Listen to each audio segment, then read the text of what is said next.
guys, welcome back to another episode of Conversations That Lead to Greatness. Now, today's topic, we're talking about getting married versus staying married. Okay, so let's get into it. This is Conversations That Lead to Greatness.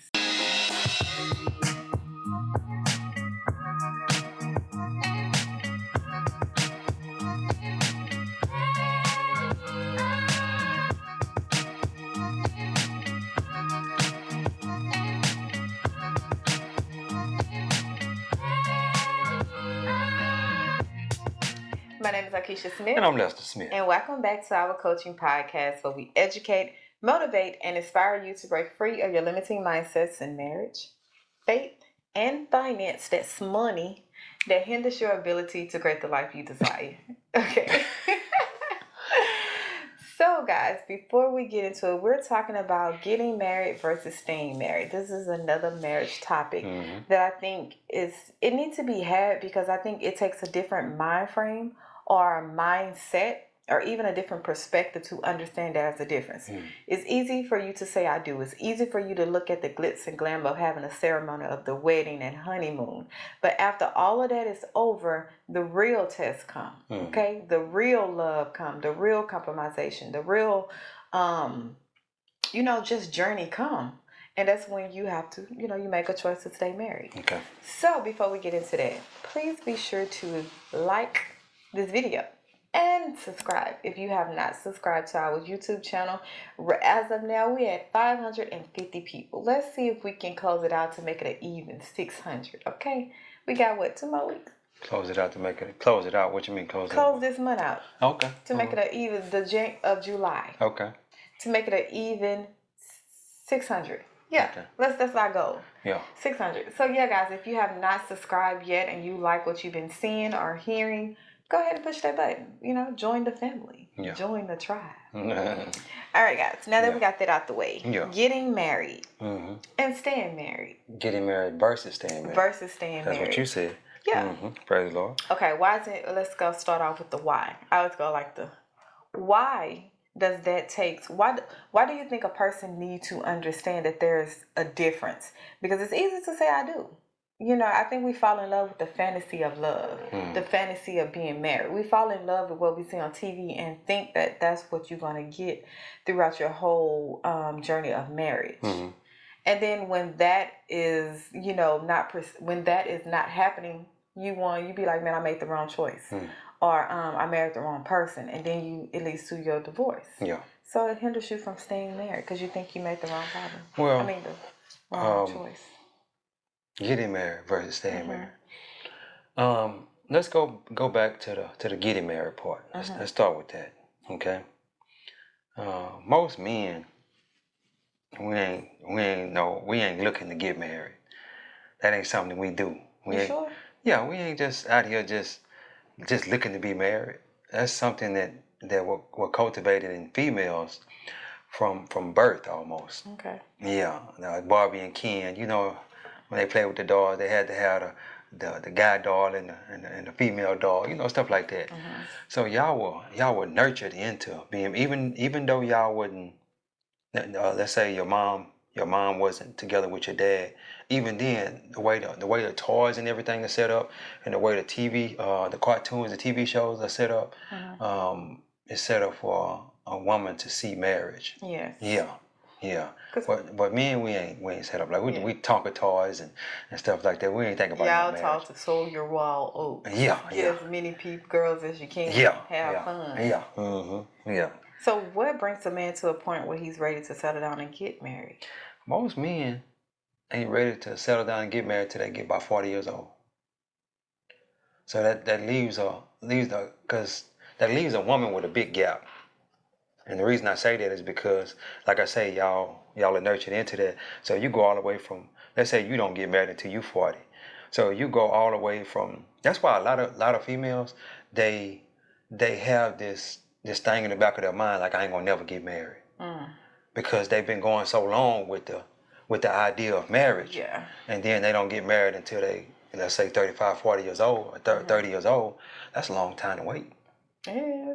Because they've been nurtured into that all the time. And that's what they've been wanting. Yeah, so they've been wanting that. So they basically just give up and like all men all men dogs. You know how they say, all men dogs. Now you gonna never get married and all that kind of stuff. So why 40 though? Why do you think? Well, a roundabout. It's not a exact age. It's a around, yeah, guesstimate. it's just a guesstimate between the age of 35 and 40. And the reason being is because it takes that a man. Most women mature faster than men, so I would say a good age range for a woman and a man would be the age of 20 and 30, or either 30 and 40. 10 year, I say a 10-year 10-year difference. gap. Yeah, 10-year difference, a 10-year gap. And the reason I say that is because women mature faster than men do. Yeah. Yeah, we still want to play.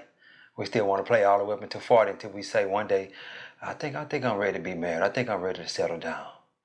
Yeah. And it's crazy because I think it mostly happened when it's easy for you to get to the point where you fall in love with the idea of love, because I think now we really don't, in America, we really don't know what love really is.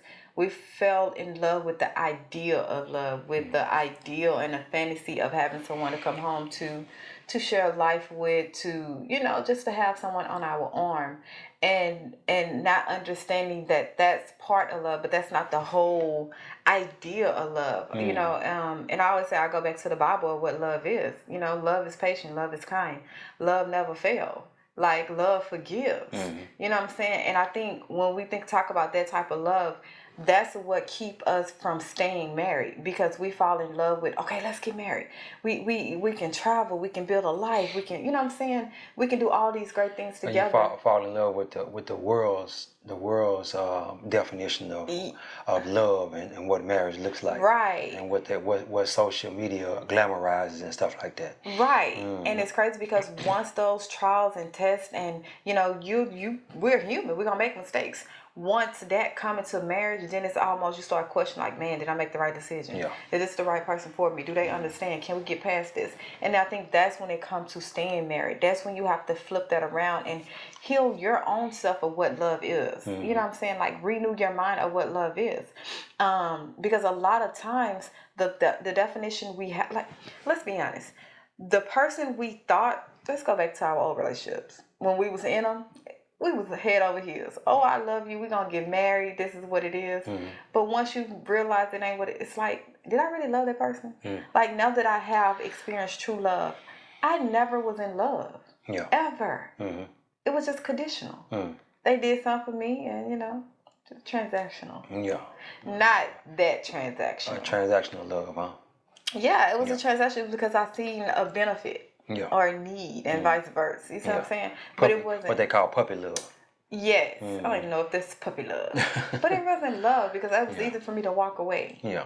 So yeah, that's what I think. Once we get that definition of what love is, we can understand that there is a different mind frame, a different strategy in getting married and staying married. Like, you got to have a strategy in staying married, because at the end of the day, it's like with us, it wasn't a divorce. When we said I do, we are, listen. It ain't no divorce. That's what she said. Oh, you didn't say that? No. You trying to play me? No, I was trying to ride that. No. You were trying to ride out, but we made a commitment before we even said I do. That if we're gonna get married, we can't end up in divorce. I think you said that. I don't think I said that. I think Mimi threatened us with that. She did. So that's almost a play. She did. Your mama did too. Exactly. Yeah. She's like, they gave us a little money before we got married, and they said, if y'all get a divorce, y'all got to get his money back. They both said it. Her mama and my grandmother. So I'm like, yeah, well, and it's almost like you don't want to let them down too. Yeah. You don't want to let them down. Even it wasn't even about the money. Well, we don't want to let them down, because they seen something in us. For especially her mom, she seen her she was widowed. So what do you call that? Not her ex-husband, but what do you call that? Her husband, her late husband. There you go, her late husband. So she seen me in her late husband. She like, yeah, I think that's the one for you, Keisha. You know what I'm saying? You better hold on to that man, because that's the one. But yeah, it's like, and we don't want to let them down. We don't want to let them down. And I also didn't want to, because I've been married previously, so I also didn't want to go through another marriage. Let me say this. The first 5 to 7 years of marriage is the hardest. We know that, okay? If you don't know that, I'm telling you that. The first 5 to 7 years of marriage is the hardest. I went through the 5 to 7. I don't think we made it 5 to 7 with the other one. Then I got to go through 5 to 7 with this one. If I leave her and then go get another one, I'm gonna have to go 5 to 7 with her. So it's like you're just gonna keep going through this 5 to 7 over and over again. Why not see what happens after the 5 to 7? And that's what we did. We've been married 14 years now. So see what happens after the 5 to 7. Guess what? It started blossoming after the 7. You know what I'm saying? It's like because when you get married, let me say this real quick. When you get married, the devil just comes from nowhere. You know, you say, well, me and this person been together 5 years, but y'all ain't been married.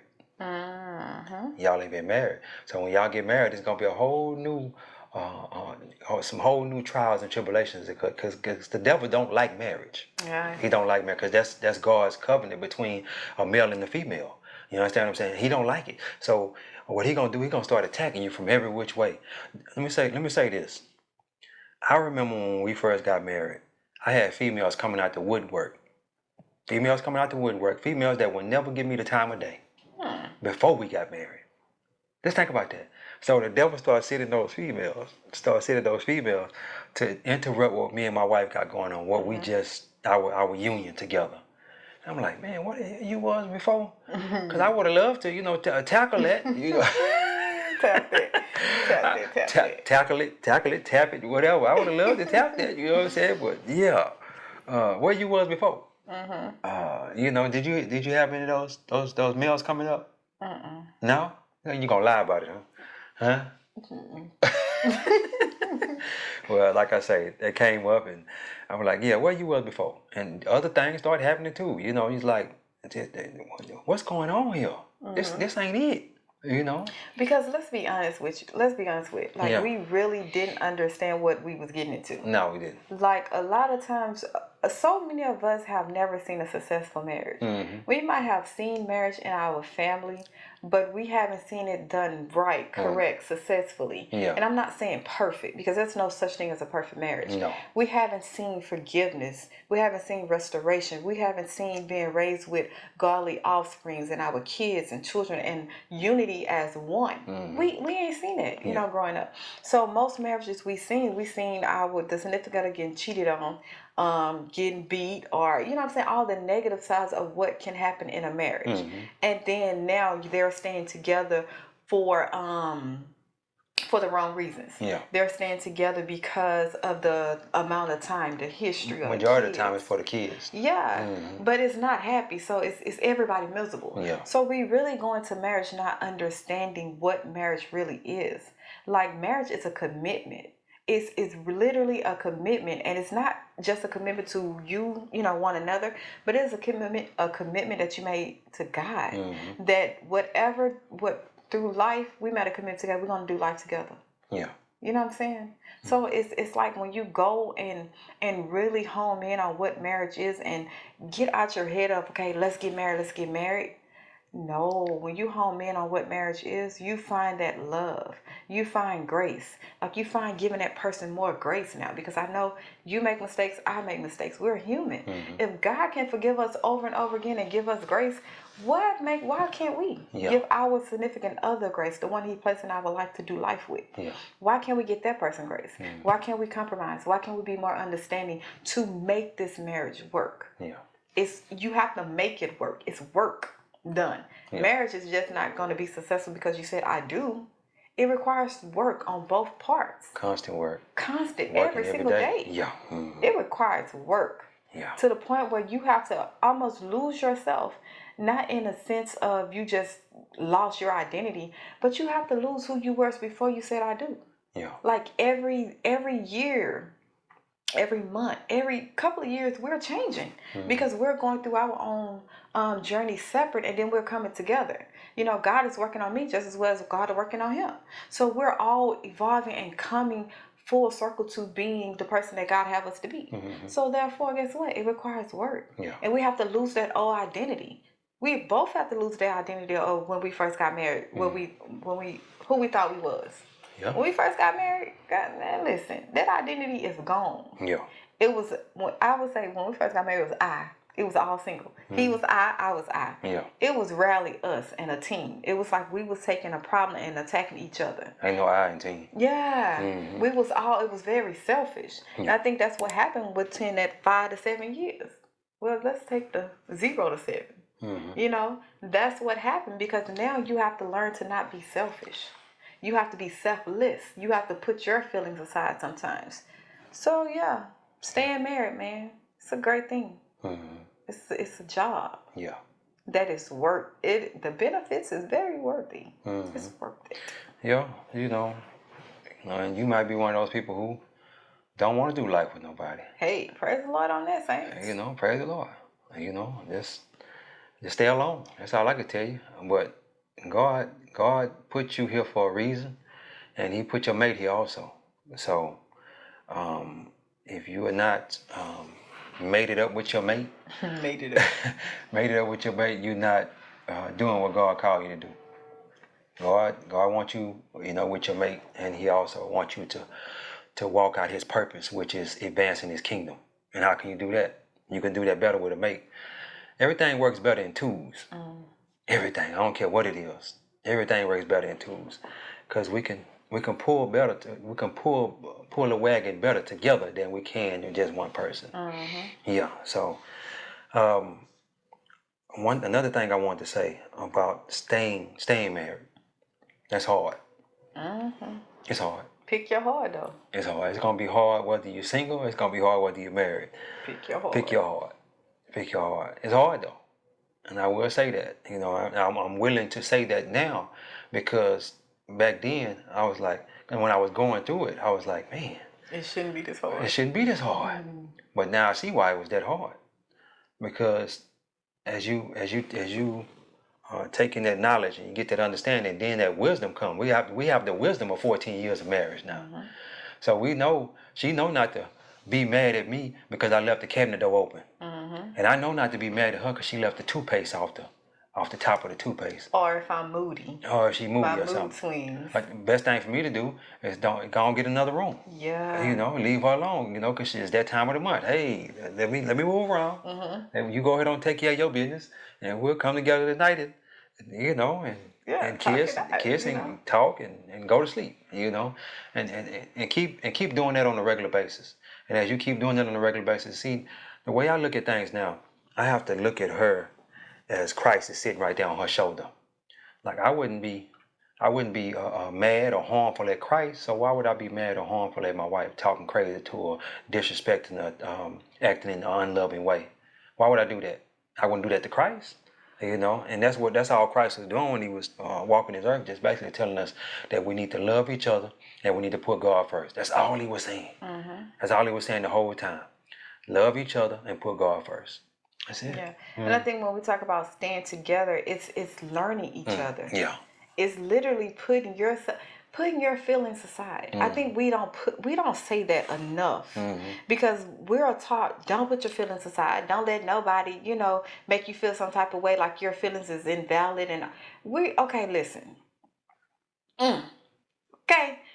We got to use wisdom, knowledge, and understanding in all things. Yeah. Okay, we got to have some common sense in this. Okay, so what I mean about sometimes you got to put your feelings aside. You can't let your feelings dictate and determine your life. Yeah. Because your feelings is just what it is. It's feelings. It sways. You know what I'm saying? That's not the end all be all. Like it always says, don't always pull from your heart, because your heart is faulty. Yeah. Your heart is really ill, is sick. Yeah. So a lot of times we have to put our feelings aside, what we think we're going through, the misunderstanding, the miscommunication aside, and ask questions, talk, get out, learn, about each other. Ask questions. Yeah. Hey, why do you do this when I do this? Why do you respond this way? Does this make you feel like this? It's like that communication is not there, because we all want to be this bullheaded person. And I can guarantee you, when you have two bullheaded people in a marriage, you're going to end up in divorce. Yeah. you guaranteed to end up in divorce. It doesn't. Because we almost ended up there. Yes, it doesn't matter how much money, Yeah. how many properties, how many assets. It doesn't matter the kind of life you're living. When you have two bullheaded people that would never compromise, that always want to get their way and they're never wrong, you will always end up in divorce. Because at the end of the day, nobody wants to be wrong all the time. Yeah. Somebody have to compromise. I mean, right all the time. Yeah, whatever. Somebody have to compromise. Yeah. Somebody have to get off the crazy cycle and say this is enough. Yeah. And by the time that one person say this is enough, that means they checked out. It's time for get a divorce. So you have to really understand, like, when you're actually together in marriage for years, it's not, you have to date each other. You have to literally study. Like, I know when this man is something wrong. He don't have to say nothing. He can just walk in the room and I can just feel with the energy. Oh, something wrong. You know, I know when I'd have went too far. I know. Yeah. You know what I'm saying? And it's just because of years I pay attention to his reaction. I pay attention to how he responds. What makes him happy. You had to start doing that. Yes. Because a lot of people just don't pay attention. But you know how I started. Yeah, how you started.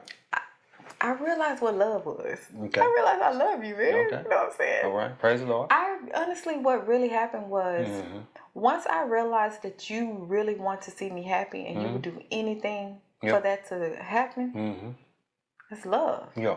It's not the kind of love where it's like you gotta give me this, give me. No, this man will lay down his life. Like I didn't see him. We do some sacrificing. I didn't see some sacrifices that I ain't never seen even from my daddy.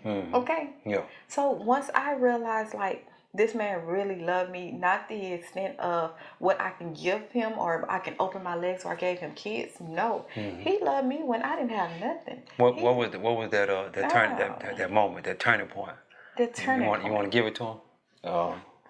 If you can't remember, it don't matter. I can remember it. Okay. So this was a bad. Okay, so listen, you might not remember it. Okay. So it was a time when we had Lauren and we was finna finally get a divorce. Okay. I mean, we was talking about getting a divorce, right? Yeah. And I was on the phone with you, and I was like, I think I said something like, I love you, but I'm not in love with you. You remember that conversation? Okay. And I heard the tears. Like, I just heard, like, it broke his heart. And I didn't say it to be malicious. I said it because that's what I really was thought. That's what I felt. Yeah. Because of who was in my ear. Yeah. Let's get that, right? Who was in your ear? No, we ain't doing that. Because of who was in my ear. That's why I say your circle of friends have to be very airtight. Let me say this real quick before she say that. When you have when all your friends are single, when you have only single friends, you setting yourself up for failure. If you a married couple and you only have single friends, you're setting yourself up for failure. You need to get you some married friends, because the married friends gonna tell you, hey man, go over there and work it out with your wife.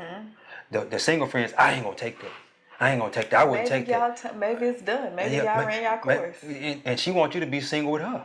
I don't think. He wants you to be single with him. I think just they don't understand. They just don't want. Go ahead. Yeah, go ahead. Okay, finish your story. Okay, so it was what I heard in your voice. Yeah. And I was like, this man really don't want a divorce. Like, I was only giving it to you because I was tired of you saying it. Yeah. But I knew you were saying it from the wrong place. Yeah. So that's when we really had that conversation and we sat down and talked. It was in the living room. I remember that. And that's when I was like, he really loved me. And God had to really bring me back to the beginning stage. Like, you loved me when I didn't love myself. You believed in me when I didn't believe in myself, when I wanted to give up. When I said no, you was like, you got this. So I had to look back and redo what I thought was love. And I had to understand, okay, this man never left my side. All the BS I put you through, the attitudes, the not talking, oh my God. Yeah. He never left. He never stepped out. He never cheated. Yeah. He never left my side, and God had to bring all that back. Like, child. Yeah. Get it together. Get yourself together. So that's when I realized. I was like, okay, God, let me look at me, because I have some unhealed parts in me that I shunned down, that I forgot about, that I didn't deal with, and that caused me to look at you a certain way, and not to receive that love that you was trying to give to me. Yeah. So that's when I started my journey to healing. Yeah. So that's when I realized, like, man, you ain't going nowhere. Once I realized that, baby, you ain't going nowhere. To death do us part. Okay? Yeah. Yeah, I realized. That was my breaking point right there. I know. When I told you that, and I never wanted to hurt you. Yeah, that was my breaking point. I was like, man, look here.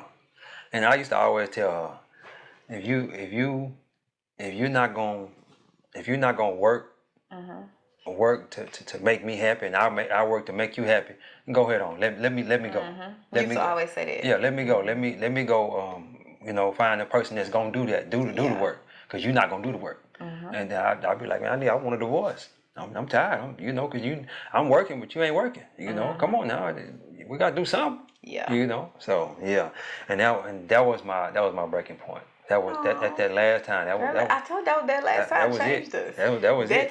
It was 7 years. God had to get up on you. Yes. Cause that was it, man. I was like, man, this it. I can't do it no more. It was that 7 year. I can't. No, that wasn't That was 7 7. years of marriage. We Was had it a because marriage? Lauren was born, so Lauren was after 10 years. 7 years of marriage. So that was 10 years for 7 years of marriage. Okay, something like that. Yeah. Yeah. But 7 year, okay? Just saying Yeah. it was that 7. Yeah. Lauren was just born. Yeah. Like I told y'all, it's 5 to 7 years. Some people get it sooner. Yeah. Some people get it sooner. They might get it around the 5. But 5 to 7 years, it's gonna take you that 5 to 7 years to learn each other. I would say if you starting out now, get God in your marriage early. Get God in your marriage early. And we're talking about for real, for real. Yeah, we ain't talking about you believe in God and I believe in God, nothing like that. We talking about The praying relationship. together, the relationship with God, going to church together, whatever that strengthens y'all spiritual walk with God. Y'all do that together. Do that together. Do that early. And see, when we first got together, I was in a place where, with the black church, I was in a place where I didn't know who God was because I felt like they sold me the wrong God, or whatnot. And and I bought the wrong God, because I'm thinking God's some man up in the sky that's condemning everybody and all that, but that wasn't who God was, and I had to find out for myself. And as I kept looking and searching, and eventually it came around. It came around, That's why I say, and that's what my roots was. My roots was with God. I came up in the church, so and I could have stayed away for the rest of my life. But God, one day He just said, you're going to have to do better, be better, and have better. And I need you to. I got a purpose that I need you to fulfill. I got a purpose that I need you to walk out. And you're not doing that right now. So I need you to come on. I need you to come on. And that's when I made a conscious effort to start making these YouTube videos, get closer to God, get better in my relationship, just all around get better, just get better, and that's when our relationship blossomed. After I started doing that. And it's crazy because I really wish that men would get it sooner than later. Yeah. That 40. Yeah, sooner than later. Yeah. That how much of a tone they set in their household. Oh yeah. Like it doesn't matter what the wife do, right? Or the mom or the woman do. It's the man that everyone looks up to. Yeah. It's the man that has the authority, have the discipline. You know what I'm saying? That carries that. Like, have you noticed that even growing up in a family that the male is mostly hated because he bring order. He bring order to the home. Yeah. Mm-hmm. But it's needed because it's for everyone's good. Yeah. So it's like I wish men understood the impact that they have inside the home, even with the relationship with God, how the family believe in God. Because if the man is leaning and dependent on God, who gonna follow along? Yeah. Of course the family's gonna follow along. Exactly. Because he's setting that tone like, as for this house, this is what we gonna do. Yeah. So that's why I say I pray and wish men understand how much power they have. Well, in the household. It's a little hard to understand when you wasn't brought up like that, because you basically come into it from an aspect of you got to find it for yourself, which a lot of people not gonna do the work to find it, And I recommend that if you haven't, you get closer to God, find it for yourself, find out who God is for yourself, and get that relationship with Him. Talk to Him on a daily basis, because I'm talking to Him on a regular basis, 2 or 3, 4 times 2, 3, 4 times a day sometimes. Just God, guide me in this situation. Guide me out of this situation. God, I don't know what this is, but I'm thanking you that I'm growing in this. I don't know what it is. I'm growing in this, though, whatever it is. I don't know what this attack is coming up on this house, but I'm growing through this, Just keep talking to Him, And as you keep talking to Him, He gonna guide you. Yes. He gonna guide you, and I promise you that. because He's guiding me. Promise you. Yeah, I promise you that. But anyway, guys, what you got anything else? That's it, guys. So Okay. we're just saying, getting married is one thing, but staying married is a whole different ballgame. Yeah. Like that. Those are two different sports. Staying married and being successfully married. Ooh. Yeah. Success. That's a whole nother topic. We can do a whole topic on being successfully married. Because we were staying married for a long time. Yeah. We weren't successful with it. Yeah, no, we wasn't there. Yeah, it just started getting successful in the last 4 years, really, to be honest with you. Yeah, but anyway. Yeah, guys. So we hope we said something that resonated with you, that you was looking for an answer, a sign, all that good stuff. Okay, if we did that, press that button. Yeah. I don't know what's wrong with y'all not. Yeah, pressing go on, like, the share, and subscribe, guys. Like, share, and subscribe. Yeah, and send it to someone that's looking for marriage or about to get married or is married. Help them out. Trust me, they everybody need help. Nobody's perfect to the point where they don't need nobody's help. And you know the thing about it is, we all need each other. Yeah, we do. It takes the world for it takes people for the world to go around. A village. Yeah, it's a village to and you can't do nothing. I want you to think about this. Just put this thought in the back of your mind. You can't do nothing without people. Nothing. I don't care what it is. You can't do a glass of orange juice. Somebody had to squeeze that orange juice for you to have it. Let's go deeper. Somebody had to grow the tree. Exactly. You can't do nothing without people. plant it. You understand what I'm saying? But anyway, guys, God is good. Life is good. When we look good, we feel good. We live in a life of abundance. Peace.